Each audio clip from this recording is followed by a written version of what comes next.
فأنا ناصح لإخواني بالصدع بالحق تبيض وجوههم. السكوت في مسألة الحزبية يضرها، فاصدع بما تؤمر وأعرض عن المشركين. سلامي على دماج ورجالها والشيخ يحيى ودار العلم يا سعد بانيها. Bismillahirrahmanirrahim. Alhamdulillah hamdan katsiran tayyiban mubarakan fih kama yuhibbu rabbuna wa yardah. Asyhadu an la ilaha illallah wahdahu la syarika lah wa asyhadu anna Muhammadan abduhu wa rasuluh sallallahu alaihi wa ala alihi wa ashabihi wa man tabi'ahum bi ihsanin ila yaumiddin. Amma ba'd.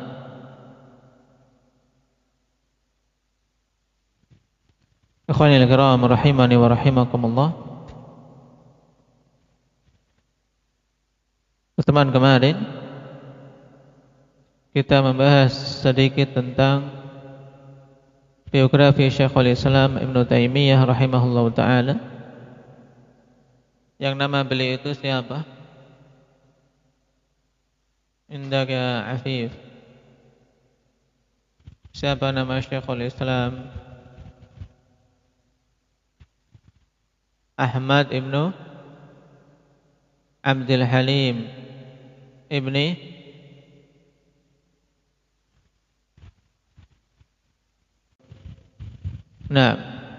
Ahmad Ibnu Abdul Halim Ibni Abdissalam Ibni Taimiyah Al-Harrani. Taib, seorang yang terlahirkan dari rumah yang makmur dengan ilmu. Ayah beliau seorang alim, demikian pula kakek beliau seorang alim. Taib, sekarang kita lanjutkan. Qala al-'allamah Ibnu Utsaimin rahimahullahu ta'ala,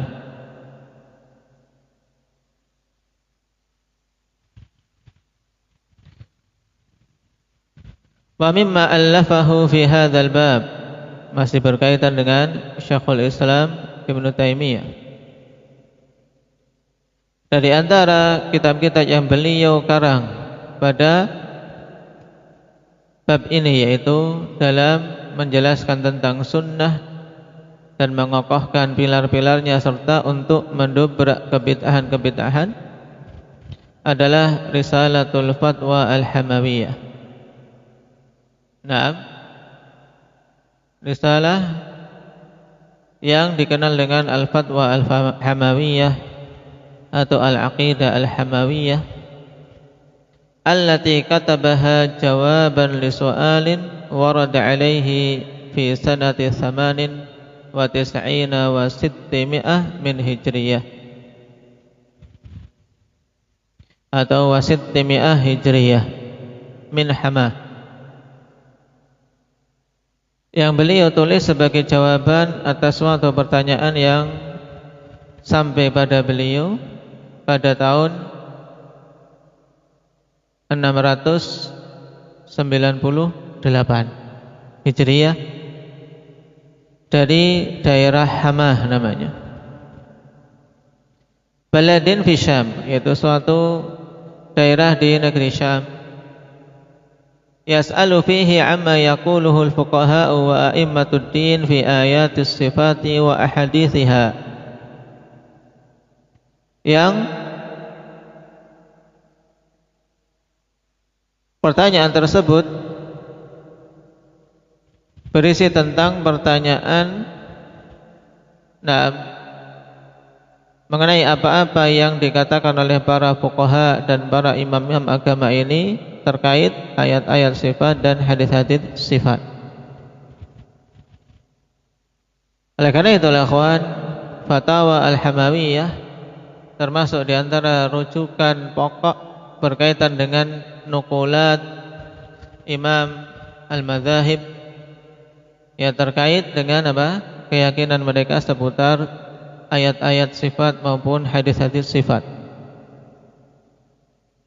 Oleh karena itulah Syekh Aman Al-Jami rahimahullah ta'ala dalam syarah beliau ketika mensyarah ini, bahwasanya di antara kitab terpenting Syekhul Islam Ibnu Taimiyah rahimahullah ta'ala dalam menjelaskan tentang firqah-firqah terkhusus tentang Asy'ariyah dengan penukilan-penukilan kalam a'immah, ya Al-Fatawa Al-Hamawiyah Kubra, yang beliau tegaskan yang terkadang suatu penukilan tidak didapati kecuali di kitab itu. Nah, ini menunjukkan arti penting kitab Al-Fatawa Al-Hamawiyah Kubra yang aslinya. Nah, fa'ajaba bijawabin yaqa'u fi hawalai 83 safhah. Maka kemudian beliau menjawab pertanyaan tersebut yang kemudian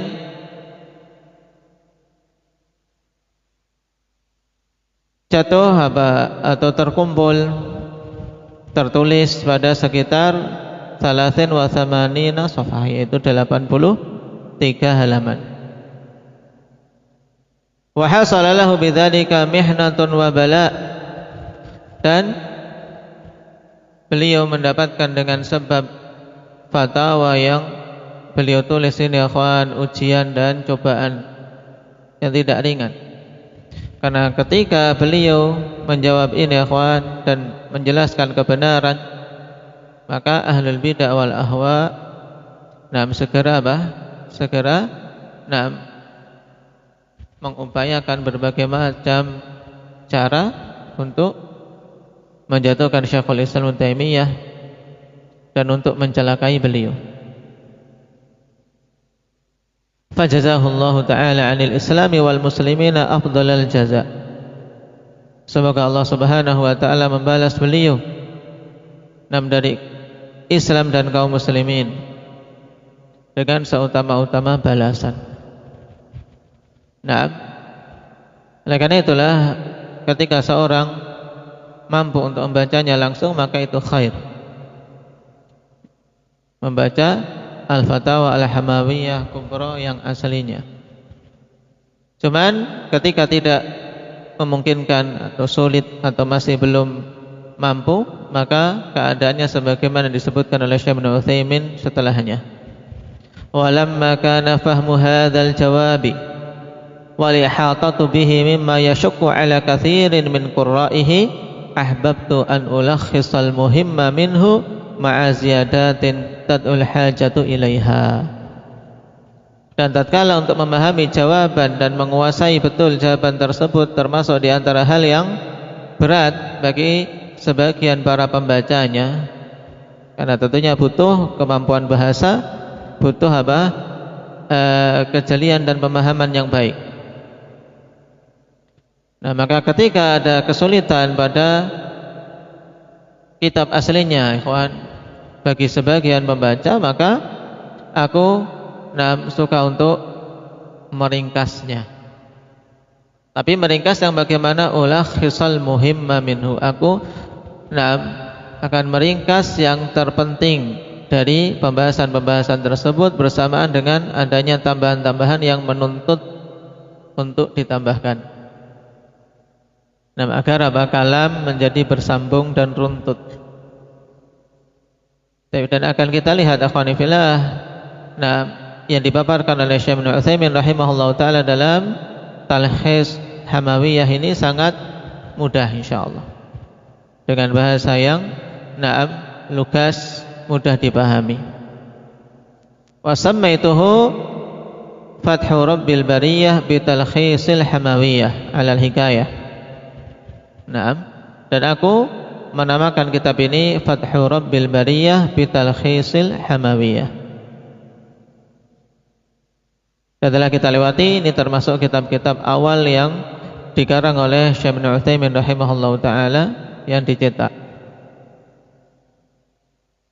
Dan kalau kita perhatikan pada masa-masa akhir Syekh Ibnu Utsaimin, malah beliau jarang mengarang kitab. secara tertulis, karena karangan beliau langsung apa dari lisan beliau. Nah, karangan-karangan Syekh Ibnu Utsaimin ikhwan, setelah Allah Subhanahu wa taala berikan tamkin kepada beliau dari isi ilmu. Nah, kita perhatikan dari apa? Dari ceramah-ceramah. Nah, ceramah beliau ditafrik. Nah, ceramah beliau ditranskrip, ditulis sehingga menjadi kitab. Dzalika fadlullah yu'tihi man yasha. Qala wa qad taba'tuhu li awwali marratin fi sanati 80 wa 300 wa alfin Hijriyah. Dan aku telah mencetaknya di cetakan pertama kali pada tahun 1380, ya, 1380 Hijriyah. Wa ana u'idu tab'ahu lil marrati tsaniyah, dan ini saya ulangi lagi cetakan untuk yang kedua. Nah, kemudian setelah itu dicetak dengan berbagai macam cetakan dan tersebar di berbagai macam dar, yaitu percetakan-percetakan, baik itu Mesir, maupun Saudi.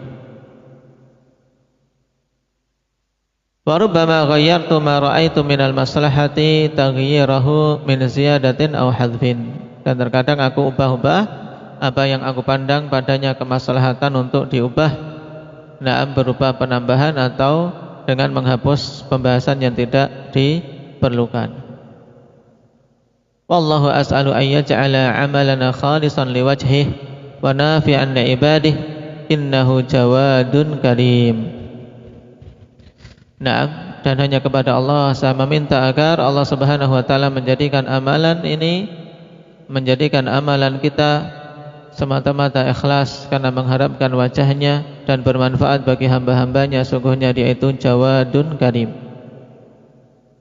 Adapun Al-Karim jelas itu sebagai nama di antara nama-nama Allah Subhanahu wa taala. Sedangkan Al-Jawad, ikhwani fillah, terjadi khilaf di kalangan para ulama dikarenakan khilaf terkait hadis yang menyebutkan nama tersebut. Tayyib.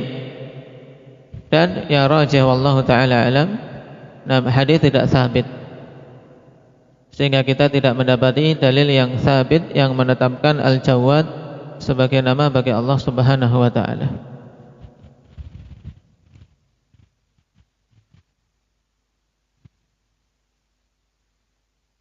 Baik, ini muqaddimah beliau, maka kita masuk pada al-babul awal.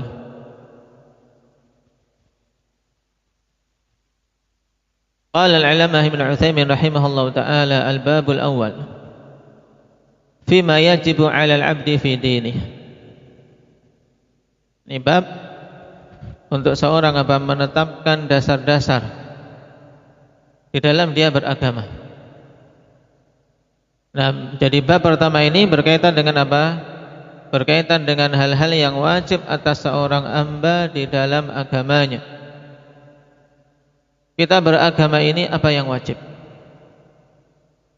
Kata beliau, al-wajibu 'alal 'abdi fi dinihi huwa ittiba'u ma qalahu Allah Ta'ala wa qalahu rasuluhu Muhammadun sallallahu alaihi wasallam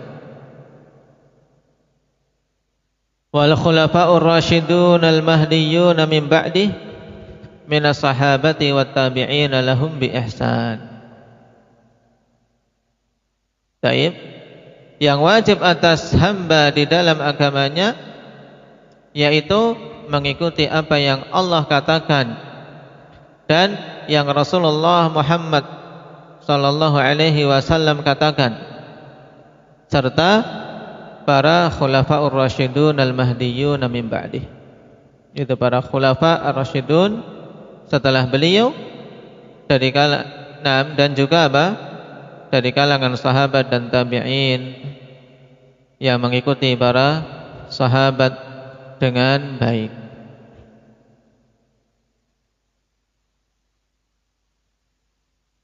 Baik.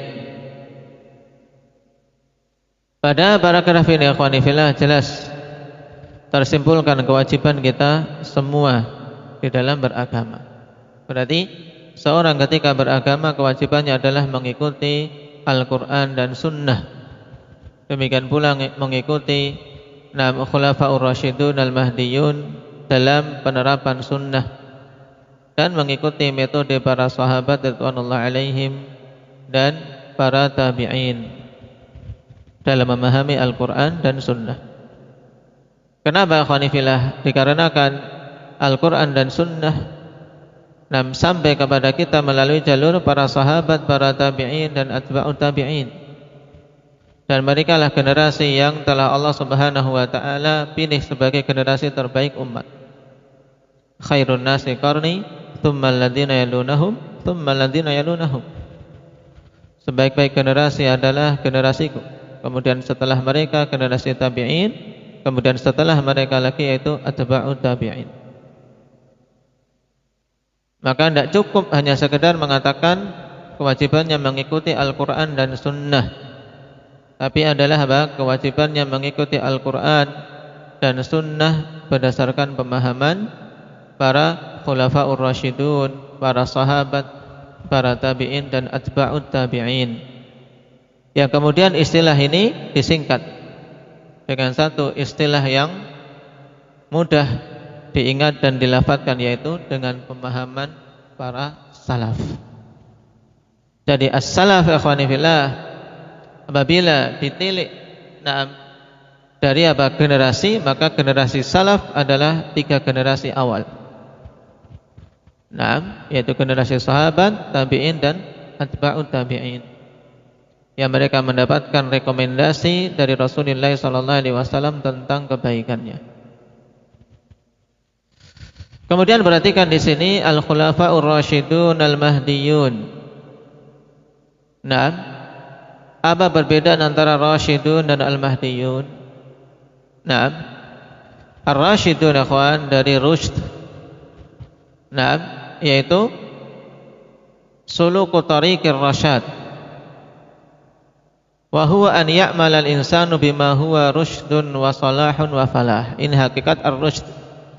Seorang dikatakan rasyid yaitu ketika dia menapaki jalan yang benar dengan apa? Beramal.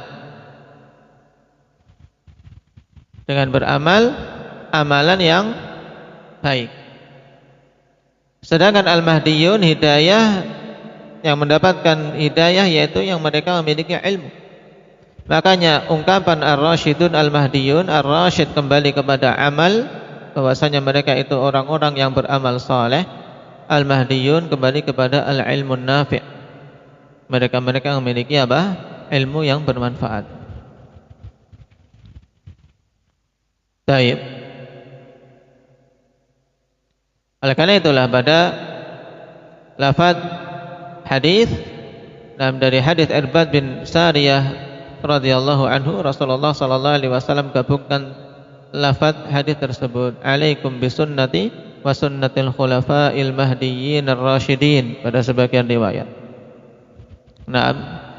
Dikedepankan ilmu dulu baru apa? Amal. Tapi pada sebagian riwayat yang masyhur juga ar-rasyidin al-mahdiyyin, tidak masalah. Karena apa? Karena tidak diinginkan dengannya tartib. Yang penting terkumpul padanya 2 sifat ini, memiliki ilmu yang nafi' dan memiliki apa? Amalan yang saleh. Qala wa dzalika anna Allah ba'atha Muhammadan sallallahu alaihi wasallam bil bayyinati wal huda. Yang demikian itu dikarenakan Allah Subhanahu wa taala telah mengutus Muhammad sallallahu alaihi wasallam dengan membawa al-bayyinat, yaitu ayat-ayat ad-dalah ala nubuwwatih. Itu bukti-bukti yang menunjukkan kenabian beliau. Ini maksud al-bayyinat. Wal huda, dan petunjuk yang berupa ilmu. Wa aujaba ala jami'in nasi an yu'minu bihi wa yattabi'uhu zahiran wa batina. Dan Allah Subhanahu wa taala wajibkan atas keseluruhan manusia untuk mereka beriman terhadap nabi tersebut dan mengikuti beliau secara zahir dan batin.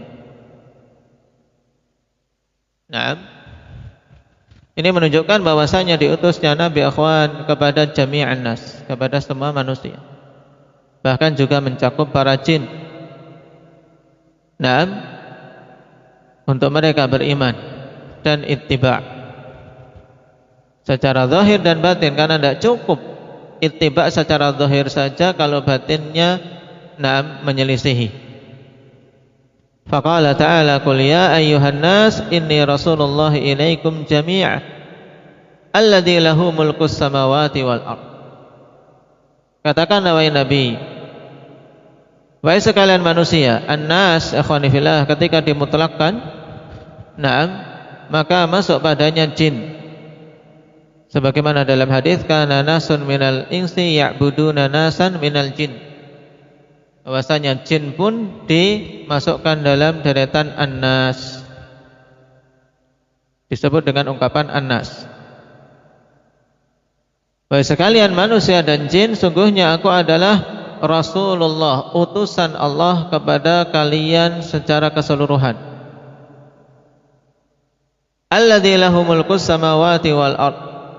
Di sini sifat untuk siapa? Alladzi Hudzaifah.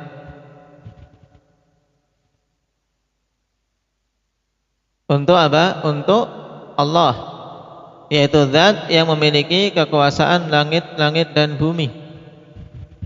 Penegasan ikhwan, bahwasanya ketika itu adalah utusan dari zat yang menguasai langit-langit dan bumi, maka berarti kita wajib untuk apa? Tunduk kepada Rasul yang diutus tersebut. Naam. Kenapa? Karena naam, yang berkuasa atas kita semua, dialah yang berhak untuk mengatur kita. Ketika Allah mengutus utusan untuk menyampaikan ajaran kepada kita, berarti kita wajib mengikutinya. La ilaha illa huwa yuhyi wa yumit. Tidak ada ilah yang hak untuk diibadahi kecuali Dia. Yuhyi wa yumit. Dialah yang menghidupkan dan mematikan. Naam. Di antara sifat dari sifat-sifat Allah adalah al-ihya, menghidupkan. Dan nama di antara nama-nama Allah al-hayyu, zat yang maha hidup. Jadi Allah hidup dengan kehidupan yang sempurna, dan dialah yang menghidupkan yang lainnya. Karena semuanya selain Allah subhanahu wa ta'ala kehidupannya adalah dikarenakan Allah yang memberikan kehidupan kepada mereka. Cuman kita tidak mendapati dalil yang menetapkan Al-Muhyi sebagai nama dari nama-nama Allah. Naam. Walaupun kita tetapkan itu adalah sifat. Karena bab tentang sifat lebih luas daripada bab tentang nama-nama. Fa'aminu billahi wa rasulihi an-nabiyyil ummi alladzi yu'minu billahi wa kalimatihi wattabi'uhu la'allakum tahtadun. Maka berimanlah kalian kepada Allah dan kepada Rasulnya ini, yaitu seorang Nabi yang ummi. Lihat, ditegaskan dengan dua penegasan 6 sifat bagi Nabi tersebut, ikhwan. Dia Rasul sekaligus Nabi, walaupun sebenarnya cukup wa rasulih, karena setiap Rasul adalah Nabi, tapi dipertegas wa rasulihin nabi, untuk menunjukkan bahwasanya beliau memang mursal, diutus dari sisi Allah Subhanahu wa taala. Naam, al-ummi, yang sifatnya tidak bisa menulis dan tidak bisa membaca tulisan. Ini tafsir yang masyhur dan itulah yang benar. Al-ummi alladzi la yaktub wa la yaqra'ul kitabah, yaitu yang tidak bisa menulis dan tidak bisa membaca tulisan, tapi bisa membaca dari hafalan, dari yang ditalkinkan kepada beliau oleh Jibril, yang diperdagangkan oleh Jibril. Maka Allah Subhanahu wa ta'ala mudahkan bagi nabinya untuk menghafalnya, kemudian Nabi membacakan kepada para sahabat. Dan sifat al-ummi ini, akhwan, kalau untuk Nabi SAW jelas itu adalah sifat kesempurnaan, sifat terpuji. Kenapa? Karena ini memperkuat tentang kebenaran risalah beliau. Ya. Sifat tidak bisa baca tulis ini bagi Nabi merupakan sifat terpuji. Kenapa? Karena itu memperkuat tentang kebenaran risalah, bahwasanya beliau itu memang betul-betul utusan. Nah, bukan seorang sastrawan. Nah, untuk membantah akhwan, karena dulu kalangan Arab penyair-penyair banyak. Mereka mampu mengungkapkan kalimat-kalimat yang bagus. Nah, maka di antara hikmah Allah Subhanahu wa taala utus seorang rasul yang sifatnya ummi ini untuk apa? Untuk menunjukkan bahwasanya Al-Qur'an yang dibawa oleh beliau dan kalimat-kalimat yang beliau ucapkan itu bukanlah muncul dari keahlian sastra saja, tapi adalah wahyu yang diwahyukan oleh Allah Subhanahu wa taala. Tapi bagi selain Rasulullah sifat ummi ini pujian atau tercela, Muhammad? Tercela. Kemudian seorang tidak bisa berdalilkan nabiku nabi yang ummi, berarti sudah aku tidak usah belajar baca tulis. Nah, ini adalah apa? Adalah alasan yang batil. Kenapa? Karena ummi bagi Nabi SAW itu memang pujian untuk menunjukkan kebenaran risalah. Lah kalau kamu ummi, ini tidak ada masalahnya kecuali menunjukkan kebodohan kamu, ya kan? Jadi harus bisa seorang belajar iqra, belajar qiraah wal kitabah, membaca dan menulis. Baik membaca dan menulis Arab ikhwan maupun membaca dan menulis tulisan yang menjadi tulisan di negeri kita ini. Wa qala Nabi sallallahu alaihi wasallam, "Alaikum bi sunnati wa sunnatil khulafa'ir rasyidin al-mahdiyyin min ba'di. Tamassaku biha wa 'addu 'alaiha bin nawajid wa iyyakum wa muhdatsatil umur fa inna kulla muhdatsatin bid'ah wa kulla bid'atin dhalalah." Dan Nabi sallallahu alaihi wasallam telah bersabda pada hadis yang masyhur, siapa sahabinya? Abdul Razak. Siapa sahabinya hadis ini? Nah, hadis Irbad Ibnu Sariyah radhiyallahu anhu, hadis yang masyhur, dan ini hadis pokok ikhwan tentang kewajiban berpegang teguh dengan sunnah. Maka diingat-ingat, dan juga ada dalam Arba'in An-Nawawiyah. Nabi sallallahu alaihi wasallam mengatakan, "Alaikum bisunnati." Alaikum ini apa? Apa istilahnya alif? Isim fi'il amr. Tayyib. Maknanya ilzamu. Tayyib. Tetapilah oleh kalian sunnahku dan sunnah khulafa'ir rasyidin. Nah, khulafa yang mereka sifatnya rasyid, yaitu yang beramal dengan amalan yang lurus, amalan yang saleh, bukan amalan yang fasid. Al-Mahdiyyin yang mendapatkan hidayah karena mereka memiliki ilmu yang bermanfaat. Nah, atas kalian untuk berpegang dengan sunnahku dan sunnah khulafa'ur rasyidin Al-Mahdiyyin setelahku. Nah, dan di sini akhwan yang dimaksud dengan mengikuti sunnah khulafa'ur rasyidin yaitu tatkala mereka berijma', tatkala mereka bersepakat. Adapun apabila salah satu dari mereka memiliki pendapat kemudian diselisih yang lain, maka itu tidak termasuk dalam apa yang diperintahkan di dalam hadis. Nah, sehingga tidak ada celah bagi seseorang untuk mengatakan kami mengikuti sunnah khulafa'ur rasyidin dengan memunculkan azan 2 kali sebelum Jum'ah, atau berdalil dengan sunnah khulafa'ir rasyidin dalam mengadakan salat tarawih jumlah 23 rakaat. Walaupun yang rajih ikhwan athar yang dinisbahkan kepada Umar bahwasanya beliau memerintahkan untuk menegakkan salat tarawih 23 rakaat kita tidak mendapati satu athar pun yang sahih. Tapi masyhur dinisbahkan kepada Umar, maka kita menjawabnya seperti itu. Itu adalah ijtihad beliau. Nah, sedangkan yang wajib kita ikuti adalah sunnah Nabi sallallahu alaihi wasallam terlebih dahulu dan para khulafaur rasyidin apabila berijma, dan yakin kapan saja mereka berijma pada suatu hal tidak akan mungkin menyelisih sunnah Rasulullah sallallahu alaihi wasallam. Seperti misalnya ijma mereka tentang apa? Pembukuan Al-Qur'an. Semuanya bersepakat tentang dibukukannya Al-Qur'an pada masa Abu Bakar As-Siddiq radhiyallahu anhu. Kemudian disalin, diperbanyak dan disatukan pada satu huruf pada masa Utsman bin Affan radhiyallahu anhu. Kemudian Nabi sallallahu alaihi wasallam bertegas kembali, tamassaku biha wa 'addu 'alaiha bin nawajid.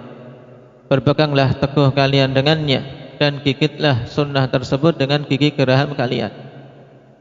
Ini menunjukkan perintah yang sangat ikhwan. Kenapa? Karena tamassuk itu pertama kali kan tentunya dengan tangan. Tamassuk bukan hanya sekedar imsaku, peganglah oleh kalian, tidak, tapi pegang teguhlah oleh kalian dengan tangan kalian. Kemudian ditambah lagi dengan gigi, sehingga selain dipegang juga digigit. Ini pada puncak upaya untuk seorang betul-betul berpegang teguh agar jangan sampai lepas. Ibarat kita ikhwani fillah diberi tali untuk bisa selamat dari suatu jurang, untuk bisa naik, agar tidak terjatuh, pegang erat-erat dan gigit tali tersebut dengan kuat agar jangan sampai engkau jatuh.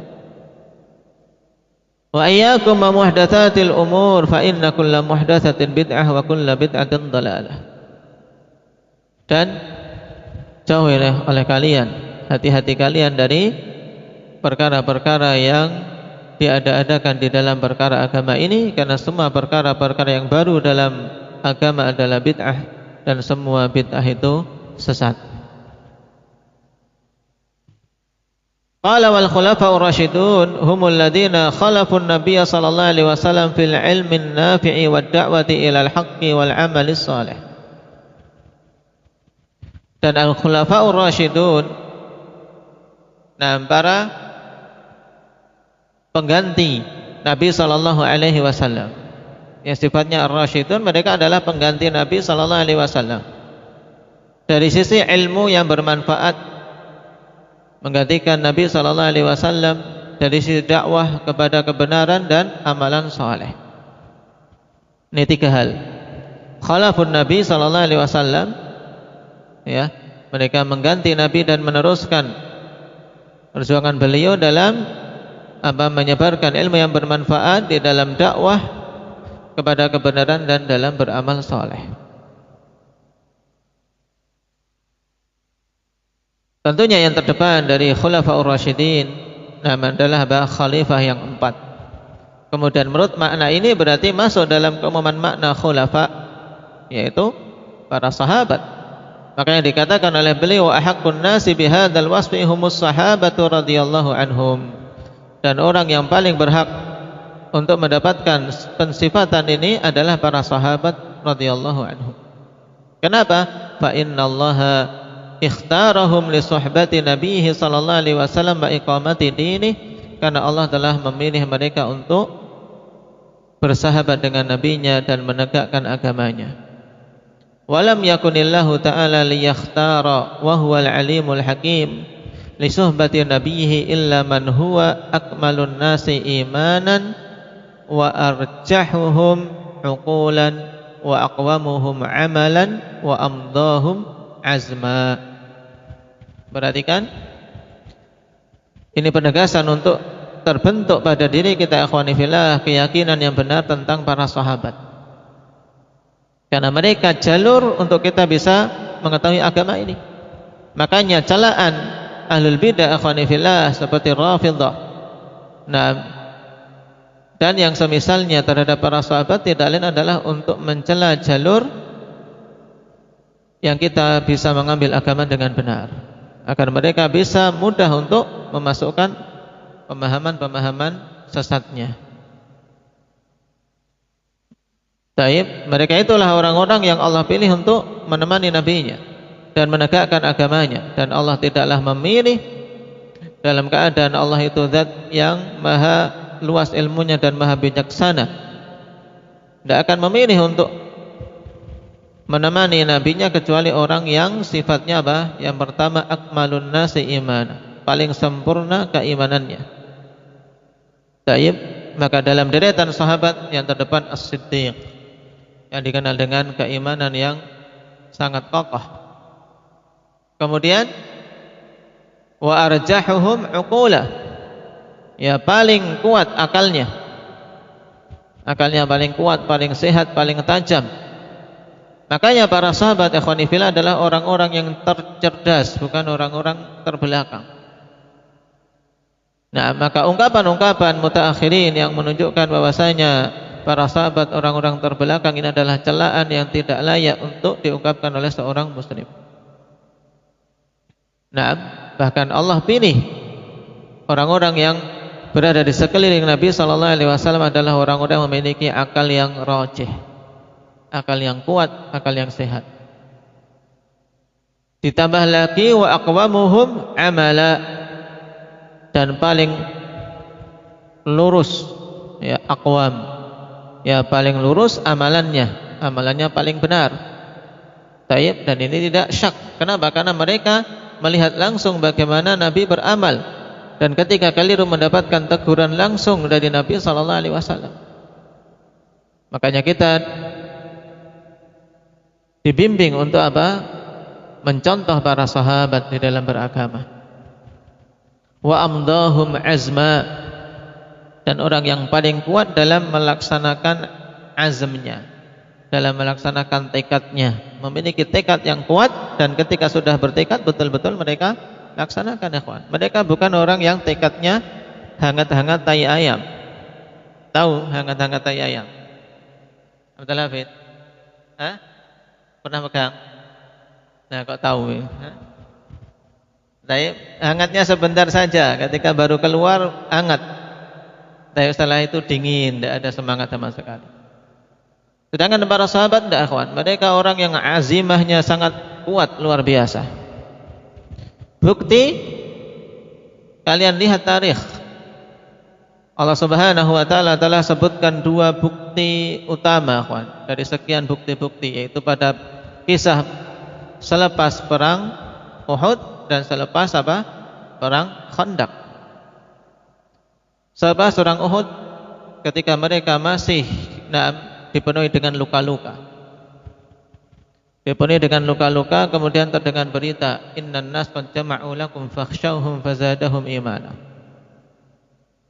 Sungguhnya manusia sedang berupaya mengumpulkan pasukan untuk menggempur kalian, karena ingin menghabisi secara totalitas pasukan muslimin di Madinah. Mereka merasa setelah perang Uhud menang akan gempur Madinah. Tapi Nabi sallallahu alaihi wasallam kemudian mendapatkan wahyu untuk apa? Memerintahkan para sahabat ketika itu juga mengejar sisa-sisa pasukan musyrikin yang mau kembali. Untuk apa? Untuk menunjukkan kaum mukminin masih punya kekuatan, sehingga apa? Mereka mengurungkan niatan untuk apa? Untuk mengumpulkan pasukan menggempur Madinah ketika itu. Seandainya digempur, ikhwan, tentunya apa? Tentunya sangat berat bagi kaum mukminin. Maka dengan taktik ini, akhirnya apa? Kaum musyrikin berpikir panjang, baru sampai mereka bisa mengumpulkan sekutunya di kisah Khandaq. Ini kalau bukan orang yang punya azimah, kawan, kita masih sakit-sakit, masih luka-luka, kok suruh apa? Suruh ngejar orang-orang musyrikin. Karena mereka saat itu belum tahu bagaimana, kenapa ini kok Nabi memerintahkan. Tapi lihat hikmahnya. Setelah itu, kemudian pada perang Khandaq, Nabi saja belum sempat bersih-bersih dari debu-debu Khandaq. Para sahabat juga. Nah, Nabi baru mau membersihkan rambutnya, datang Jibril memerintahkan untuk mengirim para sahabat ke Bani Quraidah. Nah, capek, belum sempat istirahat para sahabat. Tapi diperintahkan oleh Nabi sallallahu alaihi wasallam untuk apa? La yusalli ahaduk al-asra illa fi Bani Quraidah. Nah, suruh berangkat ke sana. Jangan sholat asar kecuali di Bani Quraidah. Cepat-cepat sampai di Bani Quraidah. Ini menunjukkan azam yang sangat kuat dari mereka akhwani fillah ketika apa? Ketika memiliki suatu tekad mereka wujudkan. Wa ahdahum tariqa, dan mereka orang yang paling mendapatkan hidayah jalannya. Berarti paling benar jalan yang mereka tempuh. Kenapa? Karena mereka terkumpul pada pujian Nabi sallallahu alaihi wasallam, khairun nasi qarni. Sebaik-baik generasi adalah generasi. Naam. Maka jika keadaannya demikian ikhwan, fakanu ahaqqan nas ay yuttaba'u ba'da nabihim. Nah, fakanu ahaqqan nasi ay yuttaba'u ba'da nabihim. Maka jadilah mereka itu orang yang paling pantas untuk diikuti setelah nabi mereka. Naam. Wa min ba'dihim a'immatud din alladzina urifu bil huda was salah. Dan kemudian setelah mereka ikhwan, dari para a'immatud-din yang dikenal dengan ilmu al-huda al-ilm, dengan petunjuk-petunjuknya dan dengan kesalehannya yang terwujud dalam amalan saleh. Baik. Dan ini sangat jelas pada bab yang pertama ikhwan, inti dari bab ini sangat gamblang bahwasanya kewajiban atas kita semua adalah untuk membangun kewajiban atas kita semua dalam beragama adalah untuk ittiba' ma qalahu Allah wa qalahu rasuluhu sallallahu alaihi wasallam. Naam, was sahabatuhu al-kiram. Itu intinya. Kemudian dalil dari Al-Qur'an diingat serta satu dalil dari As-Sunnah. Naktabi bihadza walhamdulillahi rabbil alamin.